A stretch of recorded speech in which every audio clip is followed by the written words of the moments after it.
Et nous allons entendre la parole de Dieu. Mon message va faire référence, va quelquefois toucher notre enfant, notre bébé, et quelquefois revenir vers notre évangéliste. Et toujours concerner chacun d'entre nous. Amen. Dis à ton voisin, approchons Jérusalem. Nous dirons, approchons de Jérusalem. Dis à ton voisin, rapprochons-nous. Voici le texte. Lorsqu'ils approchèrent de Jérusalem,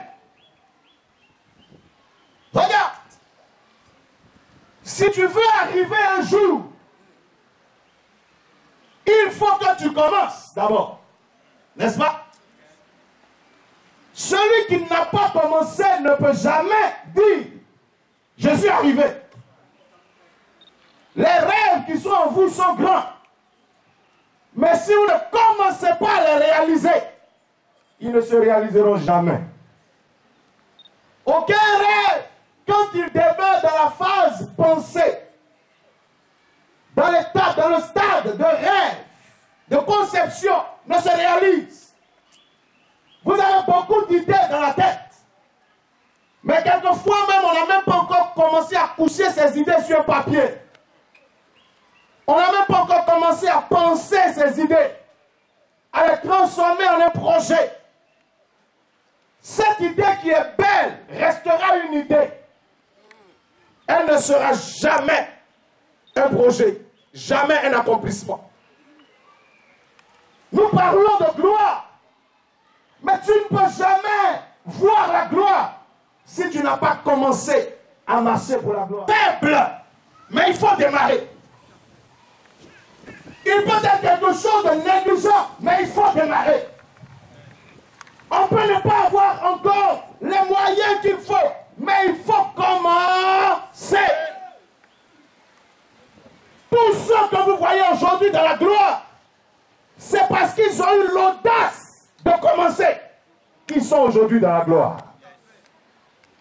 Il faut une audace pour démarrer les choses. Le défi est grand, mais il faut démarrer. Il n'y aurait jamais eu l'église à Abidjan, en Afrique, si quelqu'un n'avait pas accepté de démarrer en Galilée. C'est parce qu'un homme né quelque part a démarré un jour. Et il a commencé à dire, répentez-vous, car le royaume des cieux est proche. Qu'aujourd'hui, toi et moi, nous sommes assis ici en train de glorifier le nom de Jésus-Christ. Dis Amen. Ça paraissait être une impossibilité. Comment est-ce que ce message pouvait partir d'Israël? Israël qui n'était pas une grande nation à cette époque. Israël était sous domination romaine. Dans un pays en esclavage, dominé. Comment est-ce qu'un homme de ce pays, mais en plus il n'était pas célèbre, né d'une petite femme, son père adoptif était juste un menuisier charpentier. Il n'a pas fait de grandes études, ni de grandes découvertes. Comment est-ce que son message pouvait aujourd'hui être le livre le plus vendu de toute la terre? C'était impensable, mais il a commencé. C'est peut-être impensable qu'un jour tu y arrives, mais commence d'abord. Dis à quelqu'un commence. Dis à quelqu'un commence. Dis encore, dis commence. Répète encore, dis commence. Dis à ton voisin, ose commencer. Beaucoup de personnes bavardent, rêvent, mais ne commencent jamais. Beaucoup de personnes parlent, mais ne commencent jamais. Si aujourd'hui, on a peu de réalisation dans la chrétienté, c'est parce que les chrétiens prophétisent beaucoup, ils parlent beaucoup, mais ils ne commencent jamais. Je parle à quelqu'un? Ils écrivent beaucoup de choses dans leurs agendas, mais ils ne passent jamais sur le terrain. Ma fille, nous sommes en train d'aller sur le terrain avec toi. Nous avons commencé, nous allons achever ensemble. Dis Amen. Dis Amen. Tout ce qui commence peut espérer s'achever un jour. Mais si vous n'avez pas l'audace pour commencer, vous n'achèverez jamais. Jésus-Christ a pris ses disciples en Matthieu 14. Il a vu la tempête, la mer, les vents contraires. Rien n'était en sa faveur. Tu es béni. Rien n'était en sa faveur. Mais il a pris ses disciples et dit, j'ai une intention. Celle de nous retrouver de l'autre côté. Il les obligea à monter dans la barque. Des moyens faibles. Qui ne pouvaient pas vaincre cette tempête. Mais il les obligea, il commença par ça. Il est mis dans sa barque et il a dit, passez de l'autre côté avant moi. Le temps que je recherche les moyens pour réussir à délivrer notre projet de cette tempête que je vois. Et ils ont démarré. Pendant que la barque était en train d'avancer et que le projet était dans les luttes, Jésus-Christ était en train de lutter aussi avec le ciel pour obtenir du ciel les moyens nécessaires, ce qui restait pour l'accomplissement parfait de sa vision. Quand tu commences avec ce que tu es et ce que tu as, le ciel t'aide à terminer. Et ma prière, c'est que tout projet qui a commencé, que Dieu vous donne les moyens et la force pour achever un jour. Quelqu'un dit amen très fort. Quelqu'un dit amen très fort. Si tu n'oses pas commencer, tu n'achèveras pas. Tous les livres que vous voyez écrits, c'est parce que quelqu'un a osé commencer. J'écris un peu. Quelquefois, votre idée de départ, quand vous commencez à écrire, n'est pas votre idée de la fin. Au fur et à mesure que vous écrivez, votre esprit s'ouvre un peu mieux sur l'idée que vous avez eue. Et quelquefois, même vous êtes obligé de reprendre 2 ou 3 fois le livre, avant d'avoir son état final. Bien-aimé, commence ta maison. Dis à quelqu'un, commence ta maison. Commence ton commerce. Commence ton projet. Commence ton ministère. Commence quelque chose. Dieu t'aidera à achever. Dis amen. Dis amen. Dis à quelqu'un, commençons. Ils ont commencé quelque part. Et ils achèvent ailleurs. Lorsqu'ils approchaient de Jérusalem, si tu veux un jour également arriver là où tu vas, il faut que tu connaisses le lieu où tu vas. Que tu saches que je vais ici. Que tu connaisses parfaitement et de façon précise ta destination. Beaucoup d'entre nous, vous savez, nous marchons quelquefois même dans la foi chrétienne. Et nous n'arriverons pas parce que nous n'avons pas pris conscience, soit béni. Nous n'avons pas pris conscience que c'est au ciel que nous partons. Beaucoup de chrétiens marchent, mais quand tu les vois marcher, tu sens qu'ils ne savent pas où ils vont. Et que ce n'est pas pour le ciel qu'ils sont en train de marcher. Ils sont en train de marcher parce que c'est la mode du temps. C'est à la mode d'être chrétien aujourd'hui. C'est à la mode d'être chante chrétien aujourd'hui. C'est à la mode d'être pasteur aujourd'hui. C'est à la mode d'être évangéliste aujourd'hui, n'est-ce pas? Ah, c'est un homme de Dieu, c'est une femme de Dieu, c'est un chantre, n'est-ce pas? Il y en a tellement que c'est devenu un phénomène de mode, c'est pas ça? Ministère de ceci, ministère de cela, ministère de ceci, tout ça c'est bien. Et je préfère que le pays soit couvert d'églises que de maquis. Je préfère que le pays soit couvert d'hommes de Dieu qui s'essayent que de brigands et de voleurs. Que de personnes qui sont en train de déranger la nation. Mais regarde, lorsque tu es en train de marcher, il faut garder tes yeux fixés sur ta destination. Celui qui sait où il va, sa démarche le prouve. Alida, nous sommes en train de t'élever. Mais il faut savoir que tu pars au ciel. Tu n'es pas en train de partir à New York. Tu n'es pas en train de partir à Paris. Tu n'es pas en train de partir en Allemagne, en Corée, en Chine, au Japon. Tu pars au ciel. Si la Chine te présente l'enfer, ne va pas en Chine. Beaucoup d'entre nous, on a cru que nous partions pour les nations. Dieu ne t'a pas appelé dans les nations. Il t'a appelé au ciel. Celui qui t'appelle, c'est le lieu où il est. C'est là-bas que tu te retrouves. Jésus-Christ n'est pas en Chine, il n'est pas en Corée. Il n'est pas aux États-Unis, encore moins en France. Il n'est pas dans ton village. Là où il est assis dans les cieux, à la droite du Dieu vivant. C'est là-bas qui t'a appelé. C'est là-bas que tu dois te retrouver. Si tu réponds à mon appel, tu seras là où je suis. Oui, Dieu t'élèvera. Dans le parcours, il y a beaucoup de stades, beaucoup d'étapes. Une étape, c'est que tu te retrouves en train de prêcher à une grande conférence au Japon. C'est une étape, mais ce n'est pas là-bas que tu vas. Beaucoup d'entre nous, on a cru qu'on partait pour avoir des voitures. On partait pour avoir ceci et pour avoir cela. J'ai entendu des hommes de Dieu rendre leur témoignage. J'ai 4 voitures, j'ai 2000 chaussures. Ça, c'est un témoignage d'un pauvre à d'autres pauvres. Tu ne peux pas embrouiller quelqu'un qui est riche en lui disant que tu as des voitures. Vous avez vu les propriétaires de cars, combien de cars ils ont? Oh God. Et quand tu vas voir les voitures, là, c'est Ongwano au revoir. C'est détruit. Mais comme il en face de lui un auditoire pauvre, n'étant pas qu'il n'est pas conscient de la gloire que Dieu lui a accordée. Voilà pourquoi les gens se laissent séduire par des choses comme ça. Ma fille, tu as un gros chapeau.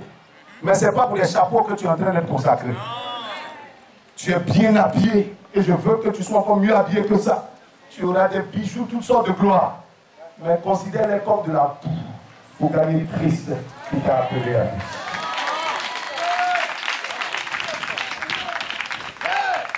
Lorsque tu as compris ces choses, tu ne t'arrêtes pas en chemin. L'or est sur ton chemin.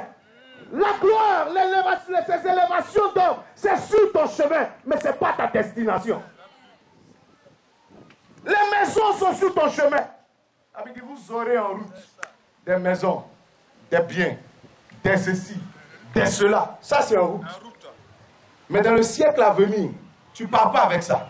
Ça, c'est ici pour te débrouiller ici. Juste pour savoir que Jésus-Christ est vivant. Mais si tu pars pour la vie éternelle dans le siècle à venir, c'est pour ça que tu pars. Donc en route, ne te laisse pas freiner par ces choses. On te donnera un château, bénis Dieu, continue ta route. On te lèvera ici à gauche, bénis Dieu, continue ta route. Tu n'es pas appelé à aller chercher des dîmes. Encore moins des offrandes et des prémices des gens. Ce n'est pas ton appel. Si tu es ici à l'église ambassade de vainqueur, ma mission n'est pas de te faire payer des dîmes. Dieu ne m'a pas appelé à ça. Si tu veux, tu payes pour obéir à Dieu. Si tu veux, tu ne payes pas. Ça, c'est ton affaire. Ce n'est pas ça mon appel. Ce n'est pas ça ton appel. La preuve, il y en a beaucoup ici qui ne payent pas, mais vous êtes ici. On ne vous a pas mis en prison. Ce n'est pas notre mission. Alléluia. Alléluia. Tu iras pour servir Dieu. Quelquefois, tu verras quelqu'un qui n'est pas capable de payer une dîme parce qu'il n'a rien. Tu es en mission dans sa vie. Lui aussi mérite le salut. Ton but n'est pas de chercher des dîmes ou des offrandes ou des biens ici à gauche et à droite. C'est pas ça. Beaucoup de serviteurs de Dieu, ce qui les a séduits pour venir dans le ministère, c'est les dîmes qu'on reçoit. C'est les ceci. Et c'est ceux-là qui sont devenus les voleurs d'église. Qui détournent les fonds des églises pour remplir leur garde-robe, pour remplir leur garage. Ma fille, il y a assez de voleurs déjà. On n'a pas besoin d'une autre voleuse. Que Dieu te bénisse. Amen. Amen. Amen. Celui qui veut aller quelque part doit connaître le lieu. Enfant de Dieu, tu es à l'ambassade des vainqueurs. Mais ce n'est pas à l'ambassade des vainqueurs que tu vas. Tu pars au ciel. Tu es peut-être à l'église Pentecôte. Ce n'est pas à l'église Pentecôte que tu t'en vas. Tu vas au ciel. Tu es peut-être à côté de l'apôtre Komoé. Ce n'est pas moi qui t'ai appelé. Moi, je suis quelqu'un pour t'indiquer la route de celui qui t'a appelé. C'est vers Jésus-Christ que tu es en train de partir. C'est lui qui t'a appelé, ce n'est pas moi. Si lui, tu l'as trouvé, et que tu ne m'as pas trouvé, tu as gagné, camarade. Mais si tu m'as trouvé, que tu ne l'as pas trouvé, lui, tu m'as trouvé pour rien. Beaucoup de personnes nous approchent. Mais quand on te regarde, on sent que ce n'est pas pour venir à Jésus-Christ que tu es venu à nous. Ta venue à moi devient inutile. Elle m'agace. Elle m'énerve. Ce n'est pas ma mission. On ne m'a pas envoyé pour que toi tu me vois. On m'a envoyé pour te présenter quelqu'un. Si cette personne dont je parle, je te la présente, qu'elle ne t'intéresse pas, tu ne m'intéresses pas non plus. Ça ne m'intéresse pas tout ce que tu racontes là. J'ai une mission. Si je te présente mon produit que tu ne veux pas acheter, je vais faire quoi avec toi? Je vais faire quoi? Rien. Dis avec moi, rien. Amen. Amen. Enfant de l'ambassade est vainqueur. Je veux que tu saches que tu es à l'ambassade. Quand quelqu'un est à l'ambassade, c'est qu'il n'est pas encore arrivé où il va. Il est là pour recevoir le visa pour aller quelque part. Tu n'es pas encore au pays, tu es juste à l'ambassade. Tu es à l'ambassade. Tu es à l'ambassade. Tu n'es pas encore au royaume. Peut-être tu vas rater ton visa. Peut-être après le visa, tu ne vas pas avoir l'argent pour acheter le billet. Peut-être après le billet, tu vas rater l'avion. Peut-être après l'avion, tu vas faire un crash en l'air. Tout ça, ça veut dire que tu n'es pas encore arrivé, camarade. Donc même si tu es ici et que tu es bien établi, peut-être que tu es quelqu'un qui n'a que le visa. Tu n'as pas encore ton billet. Ne te réjouis pas trop tôt. Le chemin est long. Il est... Il y a des gens que tu vois marcher, c'est comme si elles sont déjà arrivées. Alors que le consul lui-même n'est pas arrivé. Le pilote n'est pas encore arrivé. Mais comment toi tu fais pour être arrivé avant lui? Dis à quelqu'un, on est en route. Répète encore, on est en route. Si tu montes dans l'avion et que tu penses que tu es déjà arrivé, que pour ça tu jettes ton passeport, ou tu déchires la page qui contient le visa, on va te ramener comme un voleur. Beaucoup de gens se croyant déjà arrivés ont commencé à déchirer les pages. Il y a les pages de la Bible qui ne t'intéressent plus. Il y a des versets écrits sur ces pages que tu ne pratiques plus. Ça veut dire que cette page est déchirée. Il y a des commandements et des instructions que tu ne suis plus. Ça ne t'intéresse plus. Tu as arraché ces pages-là de ton passeport. On va te ramener comme un voleur. On va te débarquer. On va se demander comment tu as fait pour arriver ici. Et on va te renvoyer dans ton pays. Ma prière, c'est que tu arrives là-bas avec tous tes documents, tout ton passeport, et que tu rentres dans ce pays comme il faut. Dis Amen. Dis Amen. Dis Amen. Dis Amen. Est-ce que la page de la sanctification existe encore dans ta vie? Est-ce que la page de la fidélité existe encore? Est-ce que la page de la foi existe encore? Est-ce que la page du témoignage de Christ existe encore? Est-ce que la page de la crainte de Dieu existe encore? Est-ce que la page de l'obéissance à Dieu existe encore? Beaucoup d'entre nous, ces pages ont disparu. Tout ce qui reste dans nos pages, c'est « Je serai la tête et non la queue. Je serai élevé. Je serai prospère. Tu me feras ceci. Seigneur, tu m'emmèneras là. Ma fille, prêche l'évangile et prêche tout l'évangile. Ne prêche pas l'évangile qui plaît aux oreilles. Ne prêche pas les pages qui plaisent au cœur des gens. Ne prêche pas les pages qui vont pousser les gens à te donner de l'argent. Qui vont pousser les gens à te dire, viens rentrer chez moi. Viens, je vais te donner ceci. Prêche l'évangile pour le salut des âmes. Prêche l'évangile vrai pour la conversion réelle des nations et des personnes qui viennent à toi. Prêche toutes les pages de l'évangile. Beaucoup d'entre nous, dans nos Bibles, il n'y a plus certaines pages. Les pages de prédicateurs, il y a des pages qui ne nous intéressent plus. On croit que c'est le passé. Ça fait partie de l'ancienne alliance. Ça, ce n'est plus important. Ce qui est important maintenant, c'est les prophéties. Ah, je vois sur toi. Tu seras et tu seras.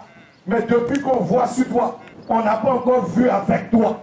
Toujours c'est sur toi. Mais on n'a pas vu la chose avec toi. Dis à quelqu'un, prêche-moi toutes les pages de l'évangile. Je parle à quelqu'un. Je parle à quelqu'un. Alléluia. Dis à quelqu'un, j'y arriverai. Dis à quelqu'un, approchons Jérusalem. Si tu veux arriver quelque part, il faut connaître le chemin de ce lieu. Il faut le connaître. Si tu ne connais pas le chemin, tu n'y arriveras jamais. Si tu veux arriver quelque part, Il faut connaître à la limite les épreuves que tu devras traverser. Les saisons que tu devras traverser.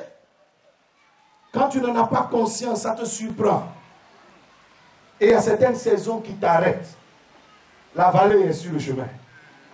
La vallée de l'ombre de la mort dont on parlait, elle est sur le chemin. Le désert est sur le chemin. La montagne qu'on doit déplacer, elle est sur le chemin. La mer dont Jésus-Christ parle, elle est sur ton chemin. Les serpents et les scorpions dont il parle sont sur ton chemin. Ces principautés que tu entends de la vie sont sur ton chemin. Elles t'attendent à ce carrefour. Chacune a son carrefour et dans sa saison. Les persécutions dont on parle, elles sont de différentes manières, de différents styles, de différentes espèces. Il y a des persécutions qui viennent par la droite, d'autres viennent par la gauche.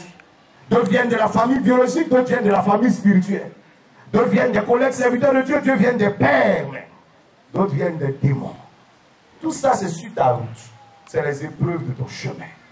Il faut que tu en sois conscient pour espérer un jour arriver là-bas. Je parle à quelqu'un. Je parle à quelqu'un. Alléluia. Alléluia. Lorsque tu ne sais pas lire cette carte, il te faut quelqu'un qu'on appellera aussi un guide pour toi, un modèle. Cet enfant vient de rentrer dans le monde, mais il ne connaît pas la carte du monde. Mais son père a déjà lu cette carte. Sa mère a déjà lu une bonne partie de la carte. Son père et sa mère peuvent l'introduire dans le monde. Si ils ne travaillent, s'ils ont mal lu la carte, l'introduction de cet enfant sera ratée.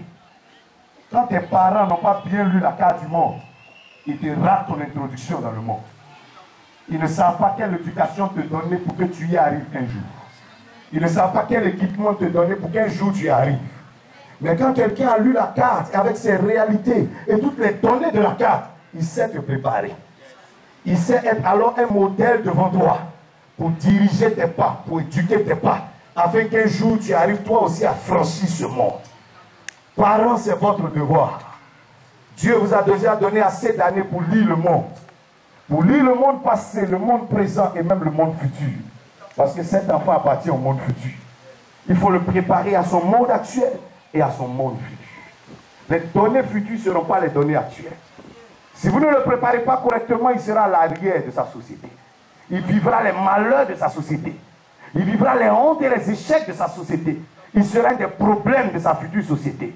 Mais si vous l'introduisez correctement et que vous lui montrez sérieusement la carte et comment franchir ce monde-là, il sera une tête dans ce monde.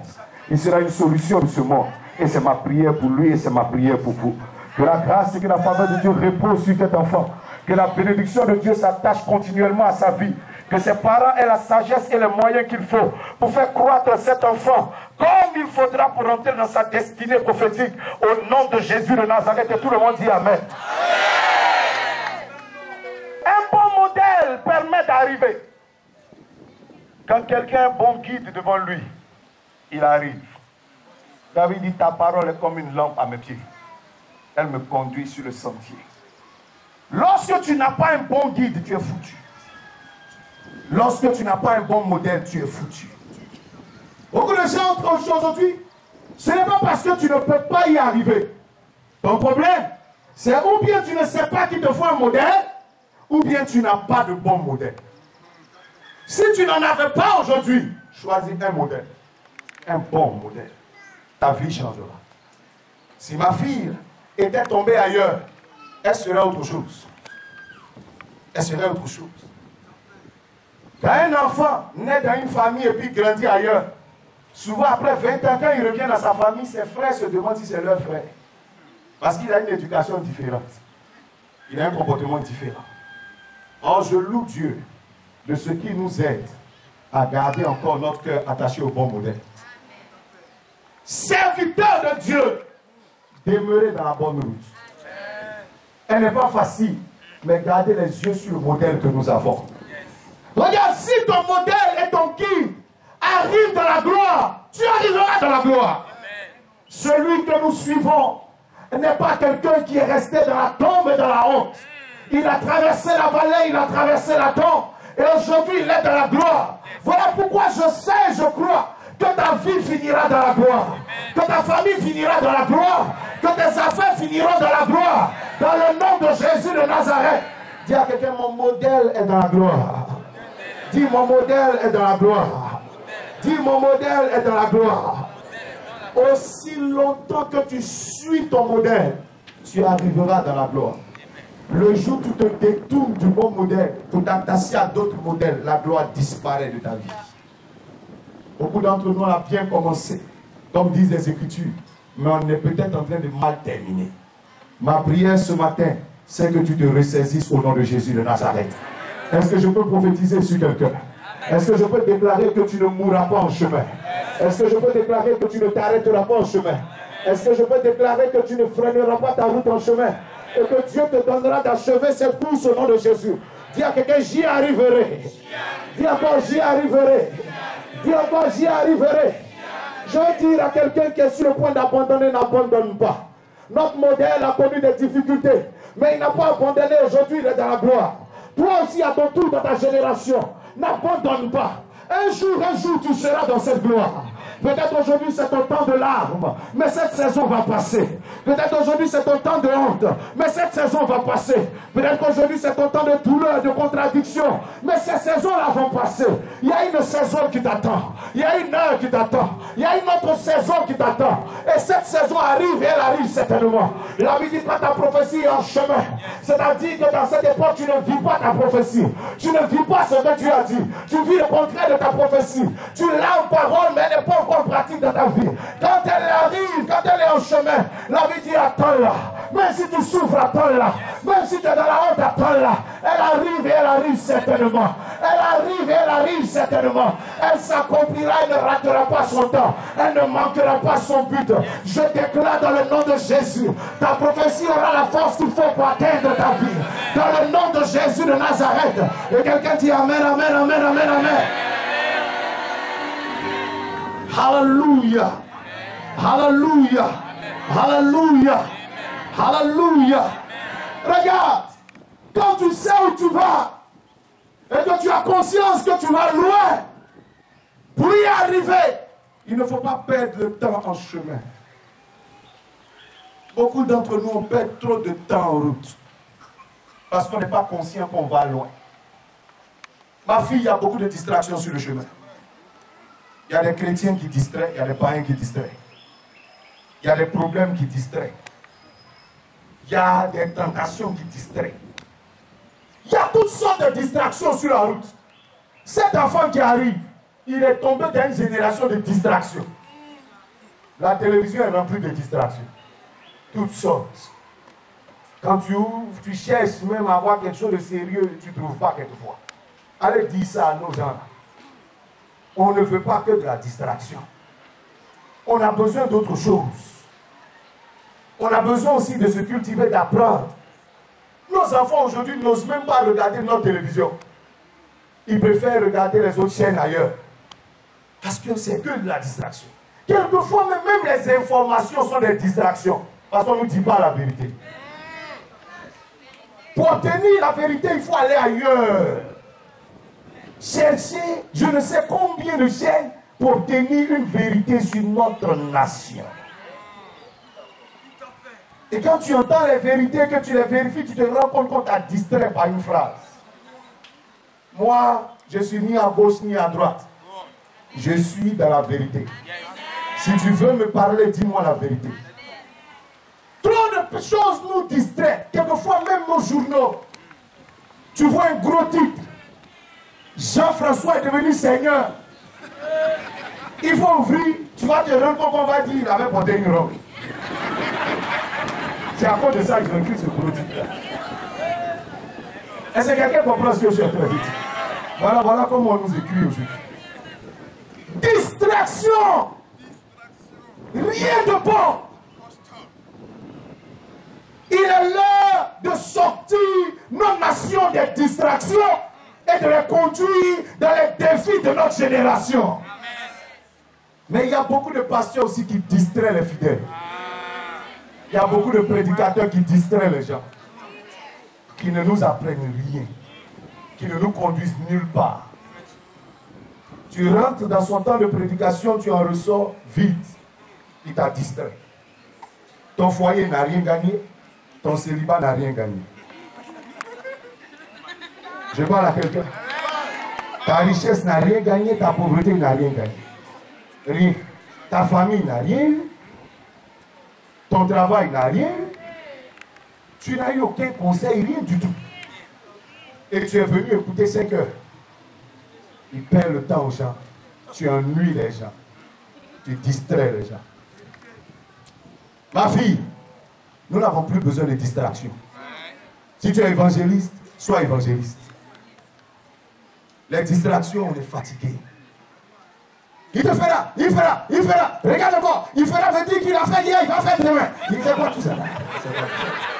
Qui a dit qu'on ne sait pas conjuguer? Est-ce qu'on a un coup de conjugaison ici?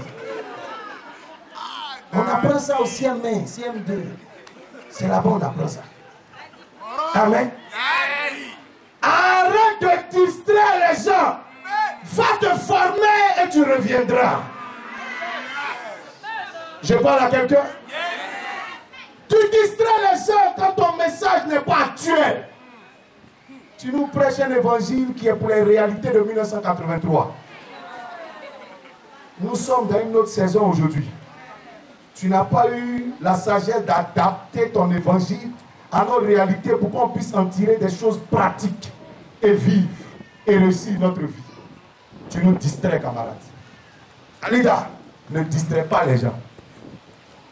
Des gens s'habillent en chapeau, robe, chaîne, et ils sont vides à l'intérieur.